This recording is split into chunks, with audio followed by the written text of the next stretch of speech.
오늘은 제 54문이고요. 이제 거룩한 공회, 그러니까 즉 교회를 말하는 겁니다. 교회를 믿습니다의 내용에 대해서 한번 살펴보도록 하겠습니다.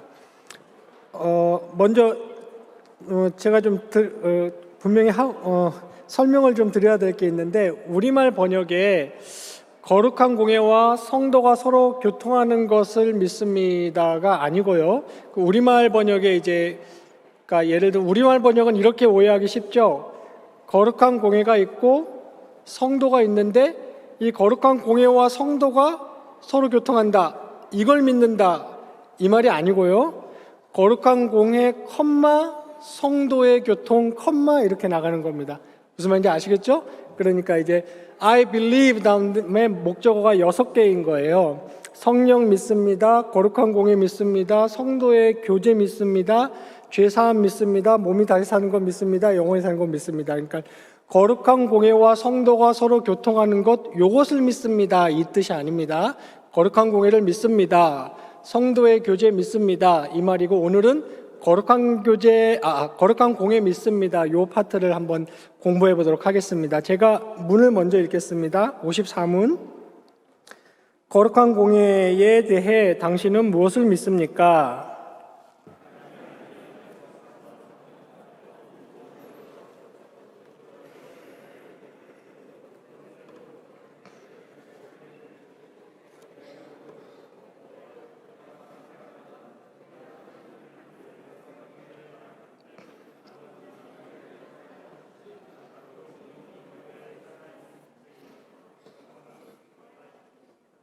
예, 감사합니다.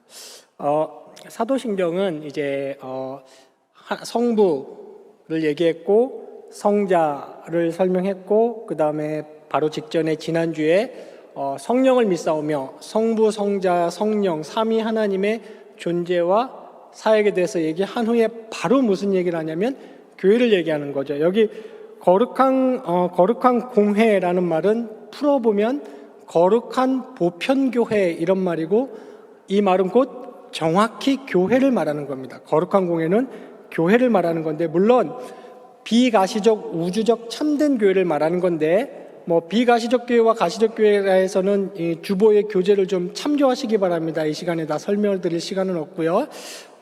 그러니까 하나님, 삼위 하나님의 존재와 일하심에는 핵심은 반드시 교회가 따라오게 되어 있습니다. 교회가 없는 하나님은 없어요.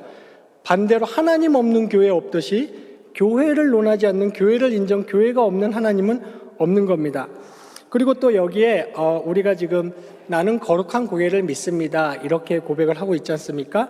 여기서 거룩한 공회를 믿는다, 이 말은 그 로마 카톨릭의 경우처럼 교회를 최상위의 권위에 놓고, 교회를 절대적인 권위에 놓고 교회가 모든 걸 다 결정하고 판단합니다, 요걸 믿는다는 게 아니고요. 이 말은 정확히 나는 거룩한 공회를 믿습니다, 교회를 믿습니다, 이 말은 교회의 존재와 그리고 성경이 말하는 그 교회의 의의를 나는 믿습니다, 이런 말입니다. 나는 거룩한 공회를 믿습니다는 성경이 말하는 교회의 존재, 교회가 있음과 또 그 교회의 의의를 나는 믿습니다, 이런 표현이 되겠습니다. 자, 오늘 본론 단문을 보니까요, 이 교회에 대해서 두 가지 관점으로 설명을 하고 있네요. 첫 번째가 교회의 거룩성의 측면에서 설명을 했고, 또 두 번째는 교회의 보편성의 측면에서 설명을 했어요. 제가 아주 간략히 좀 설명을 좀 드려보겠습니다. 먼저 교회에 관해서 설명하면서 이 하이델베르크 교리문답 단문이 제일 먼저 얘기한 거는 교회의 거룩성입니다. 거룩, 여러분 잘 아시듯이 무슨 뜻이에요? 구별됐다, 구분됐다, 이런 말이거든요. 거룩의 핵심은 구분, 세상으로부터 세상과 구분됐다, 이 교회의 거룩을 얘기했고, 여기서 단문은 이렇게 표현했어요.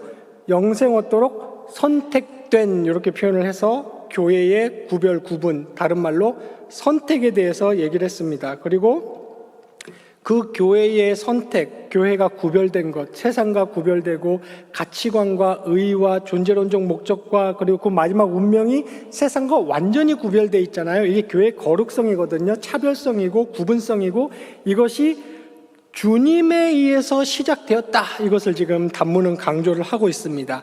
교회의 거룩성을 얘기하면서 이것은 철저히 주님에 의해서 시작되었다라고 얘기를 하면서 계속해서 자연스럽게 그렇게 주님에 의해서 철저히 거룩이 시작된 교회는 똑같은 동일한 그 주님에 의해서 보호되고 영생토록 보존된다, 이 말을 또 강조하고 있는 겁니다.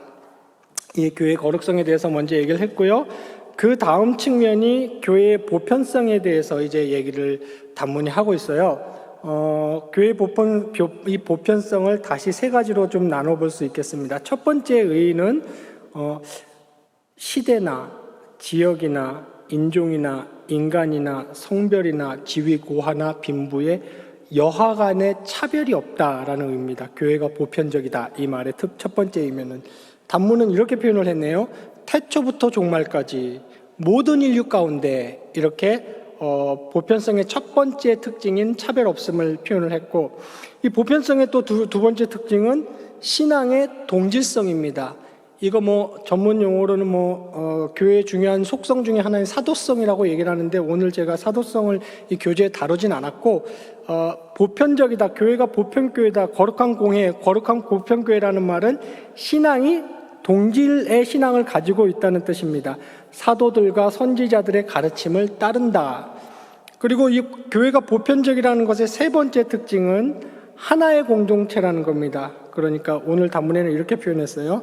참된 믿음으로 하나 되게, 이렇게 표현했습니다. 그러니까 아브라함 시대나 다니엘 시대나 종교개혁 시대나 지금이나 하나의 교회, 한 머리를 하나의 교회, 하나의 공동체, 이거 보편성입니다. 정리를 하자면 교회를 거룩성의 측면에서 설명을 했고 구분되었다. 그리고 또 보편성의 측면에서 단문은 설명을 했고, 보편성은 다시 차별이 없다, 동일한 신앙이다, 하나의 공동체다, 이렇게 정리를 굉장히 잘했어요, 성경적으로. 그러면서 마지막으로 진짜 멋있고 의미 있는 말로 단문을 끝냅니다. 우리가 신자들이 거룩한 공회를 믿습니다 했을 때 이런 의미를 포함하고 있는 거예요.